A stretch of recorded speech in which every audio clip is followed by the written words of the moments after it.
Remember the first time you heard of Matt Simpson? I think so. I think the first time that I remember hearing of Simpson was something maybe like 2016 or something. I went with the Texas team to Jersey and just sitting behind, I think, the Moneymen team, and I was like, oh, okay, I heard of this guy. They say he's pretty good, and he went to Rio or Mico and all of that stuff. So that was my first time. Nice. Yeah. Oh, that's pretty cool. Remember when you first heard of Jordan Maine? I think so. You were on the youth team in Yeah, 17. 2017. Yeah. Yeah, and you came out here and Yep. trained with us, and yeah, I think that would have been the first time. Young, up and coming guy. That makes sense. That's when I Yeah, met most yeah, people for the first time. yeah. That's cool. Did you say you found Goalball, or did Goalball find you? Hmm. What do you think, Jordan? I think for me, Goalball found me in a way. I don't know. I moved to the U.S. when I was 12 with my parents. They brought me here, and then I was thrown a bunch of new stuff, and braille displays and large print, and then Goalball was one of them. So I think it found me. I kind of feel like I found goalball.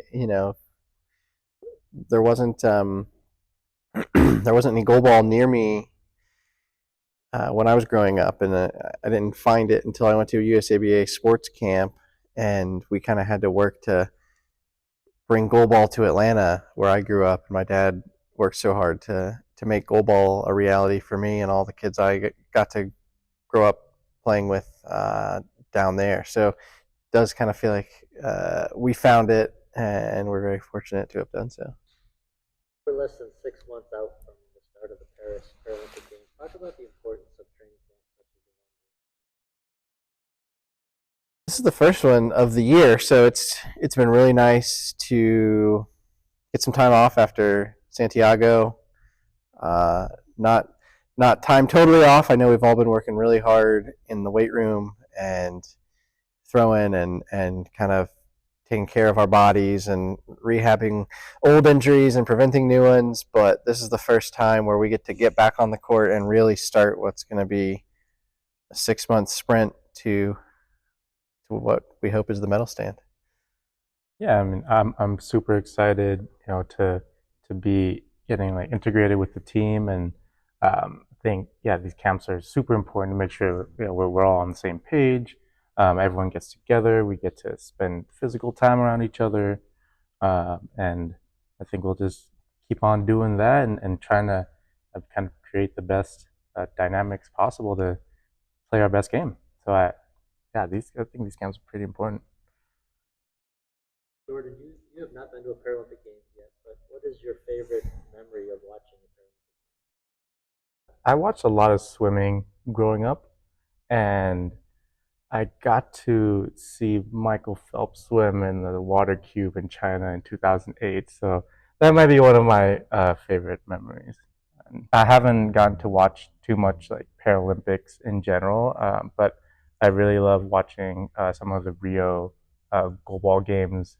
That's kind of when I first really started watching um, just Paralympics in general, honestly. So Rio was super great, and it's a good introduction for me. And Someone who's been to 2 games, what's your favorite Paralympic memory? Memory. I think it'll never beat walking out in the opening ceremonies in Rio, just with the team, with the energy, with the stadium packed full, and kind of feeling like that was the moment that I had worked for so long. Was that moment of coming out of that tunnel into just uh, the Paralympic atmosphere. But of course, standing on the podium in Rio with the guys, that's another one that I'll never forget. That had to listen to the wrong anthem, of course, but we'll fix that this time, I hope. What would you tell someone like Jordan about how a Paralympic year differs from a non-Paralympic year? The Paralympic year, it's single minded. It's other years you can put goalball aside for a day or a week and focus on other things in your life that matter. But in the Paralympic year, man, you really got to be single-mindedly focused on the goal, because we're pulling together for that common goal of being on top of the podium. And every bite you take of food, and every hour you get of sleep, and every weight you lift, and every weight you don't lift, like all that stuff is going into how you perform. And then of course every rep on the court matters so much. And it's awesome, because you just get this time to really just dedicate your mind and your body to this one goal with a group of guys that are all working for the same thing. And there's, that's the best part of it, I think, is just doing it with a group that cares just as much as you and is just as dedicated.